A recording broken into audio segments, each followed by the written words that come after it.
नमस्कार, मैं सरिता सोनी और आप देख रहे हैं बीकेटी न्यूज 24। खबरों को विस्तार से जानने के लिए आइए चलते हैं खबरों की ओर। इस समय हर गांव, मोहल्ले और शहर में बागेश्वर धाम सुंदरकांड मंडल गठित करने का अभियान चल रहा है। बागेश्वर धाम पीठाधीश्वर पंडित धीरेन्द्र कृष्ण शास्त्री के मार्गदर्शन में चल रहे इस कार्य के तहत विगत रोज छतरपुर में देश भर के गठित किए गए सुंदरकांड मंडलों के प्रतिनिधियों का एक दिवसीय महासम्मेलन आयोजित हुआ। बागेश्वर महाराज ने मंडलों के प्रतिनिधियों से संवाद करते हुए कहा कि साधु संतों के कमंडल और बागेश्वर धाम सुंदरकांड मंडलों के सहयोग से भारत को हिंदू राष्ट्र बनाया जा सकता है।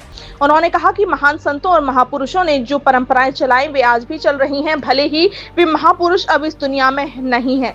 शहर के सागर रोड में स्थित सिद्धि मैरिज गार्डन में बागेश्वर धाम शिष्य मंडल एवं वर्तमान में देश भर में गठित किए गए बागेश्वर धाम सुंदरकांड मंडलों के प्रतिनिधियों का एक दिवसीय महासम्मेलन आयोजित हुआ।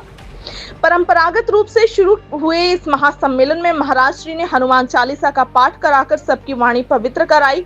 उन्होंने अपने आशीर्वचन देते हुए कहा कि सुंदरकांड मंडलों के गठन से न केवल एकता का भाव पैदा होगा बल्कि भेदभाव मिटेगा। एकजुट होने से विधर्मियों को चोट पहुंचेगी। बालाजी की कृपा से सुंदरकांड मंडल से जुड़े लोगों के परिवार व्यसन मुक्त होंगे, जीवन सार्थक होगा। उन्होंने सप्ताह में एक बार सुंदरकांड पाठ करने का आह्वान किया। आइए देखते हैं पूरी खबर।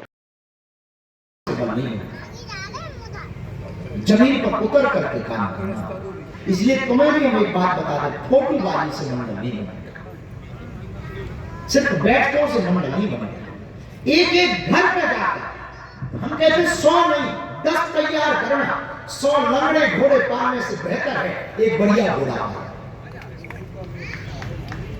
हम कहते 100 ना हो तुम्हारे मंडल में, पर एक हो, पर वो कट्टर हिंदू हो। हमने पहले भी कहा कि भीड़ तो ऐसी कि अभी ना मंडल बना, अभी बन जाएंगे, एक दिन में 500 बन जाएंगे, दरबार में घोषणा क्यों करें? हिंदू राष्ट्र बनाने का एक तोड़ा मिल गया है। साधुओं का कमंडल और बागेश्वर धाम का कमंडल, हिंदू राष्ट्र बना। अब आपकी तैयारी, हमने तो अपनी बातें सौंप दी, हमने तो अपनी बात रख दी। दरबार तो हमें जिंदगी भर बनाना, कथाएं तो हमें जिंदगी भर करनी, पर हमें लगता है कथाएं, दरबार, मंदिर और तुम और हम तभी रहेंगे जब हिंदुस्तान तो तभी रहेगा। अब बात बहुत तथ्य के साथ बोल रहे हैं, बिना तथ्य के नहीं बोल रहे। पाकिस्तान में तुम 22%, 2 बच्चे, असम गया, मेघालय गया, मणिपुर गया, पंजाब में हालत खराब, पश्चिम बंगाल में दौड़ा दौड़ा के, कल मध्य प्रदेश का यही हालत। ये हम ऐसा नहीं कह रहे हैं कि आप न्यूज सर्च करो, आप ग्राउंड रिपोर्ट देखो। हम तो देश भर में घूमते हैं। अभी एक किसी ने कहा कि हमको, हमारे सिक्योरिटी वालों ने भी कहा कि आप पश्चिम बंगाल नहीं जा सकते, लेकिन हमने परसों घोषणा कर, चाहे जो हो जाए, बार बार भरना नहीं है, एक बार बचना नहीं, हम पश्चिम बंगाल जरूर कथा करना चाहेंगे। हाँ, सबने मना किया, बहुत बड़े बड़े लोगों ने भी मना किया कि आपका जाना उचित नहीं, पर हम दिसंबर से एंट्री कर रहे हैं पश्चिम। नवंबर की पदयात्रा हुई नहीं, ताकि उस क्षेत्र में भी जागृति आ सके। इसलिए जितने भी जगह से आज मंडल के लोग बैठे, थोड़ी गंभीर बात थी। हम पुनः प्रार्थना करें, हिंदू राष्ट्र बनाने का एक तोड़ा मिल गया है। साधुओं का कमंडल और बागेश्वर धाम का कमंडल,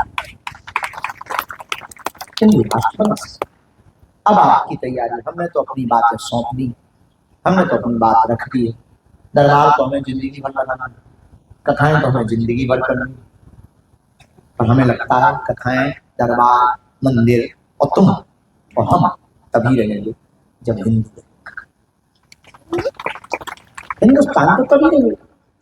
अब बात बहुत तथ्य के साथ बोल रहे हैं, बिना तथ्य के नहीं बोल रहे। पाकिस्तान में तुम 22%, 2 बच्चे, असम गया, मेघालय गया, मणिपुर गया, पंजाब में हालत खराब, पश्चिम बंगाल में दौड़ा दौड़ा के, कल मध्य प्रदेश का यही हालत। ये हम ऐसा नहीं कह रहे हैं कि आप न्यूज सर्च करो, आप ग्राउंड रिपोर्ट देखो। हम तो देश भर में घूमते हैं। अभी एक किसी ने कहा कि हमको हमारे सिक्योरिटी वालों ने भी कहा कि आप पश्चिम बंगाल नहीं जा सकते, लेकिन हमने परसों घोषणा कर दी, चाहे जो हो जाए, बार बार भरना नहीं है, एक बार बचना नहीं, हम पश्चिम बंगाल जरूर कथा करना चाहेंगे। हाँ, सबने मना किया, बहुत बड़े बड़े लोगों ने भी मना किया कि आपका जाना उचित नहीं, पर हम दिसंबर से एंट्री कर रहे हैं पश्चिम। नवंबर की पदयात्रा हुई नहीं, अगर हम नहीं जाएंगे, अगर हम डर जाएंगे तो उन हिंदुओं को बचाएगा।